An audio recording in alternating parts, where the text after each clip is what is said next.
يلا بينا نجهز اللانش بوكس الايتم للمدرسة.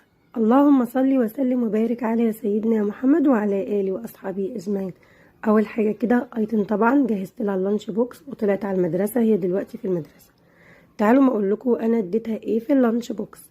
ده كيس اللي هو شيبسي اللي هو سو ماتش. طبعا ايتم هي اللي بتختار الحاجات اللي هي هتاخدها معاها، مش انا اللي بختار لها، لا هي اللي بتختار لنفسها هي عايزة ايه. كمان دي ازازة من البيبسي اللي هي ماكس، طبعا علشان البيبسي التاني تبع المقاطعة، فماكس دي مصرية 100%. وكمان دي بسكوتة اللي هي بسكرين طعمها خطير، انا بحبها جدا يا جماعة. وكمان قطعت لها جوافة، وكمان اديتها اللي هي بابا، وكمان اديتها سندوتشات من الحواوشي.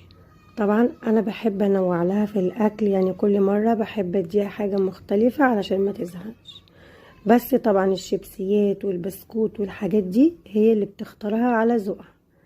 وزي ما قلت لكم ده كيس الشيبسي اللي هو سوماتش كاراتيه، وكمان ده البيبسي اللي هو ماكس، وكمان دي البسكوت اللي هي بسكريم.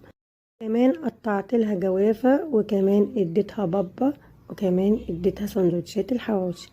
لو وصلت لحد هنا ولسه ما حطيتيش اللايك، روحي حطي اللايك وتعالي كملي الفيديو، علشان احنا بندي لبعض افكار لللانش بوكس. طبعا ده مش استعراض، قلتها كذا مرة قبل كده، دي افكار بنديها لبعض. والله انا مديه ايتم فعلا في اللانش بوكس اللي هو سندوتشات الحواوشي. بحب كل مرة انوع لها حاجة مختلفة.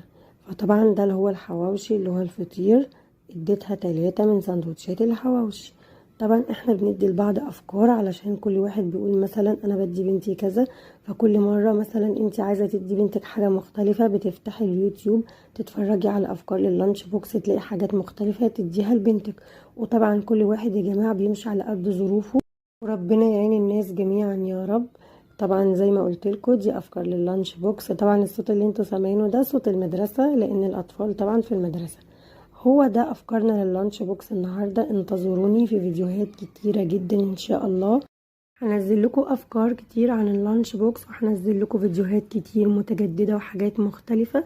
اهم حاجه اشتركي في القناه، والناس اللي بتشاهد الفيديو مش بتشترك في القناه، اشتركي في القناه مش هتخسري حاجه، واعملي لايك علشان اللايك بيرفع من الفيديو. يا رب يكون فيديو النهارده عجبكم، ما تنسوش تعملوا لايك للقناه وسبسكرايب للقناه عشان يوصل لكم كل جديد. بحبكم يا احلى ناس في الدنيا، مع السلامه.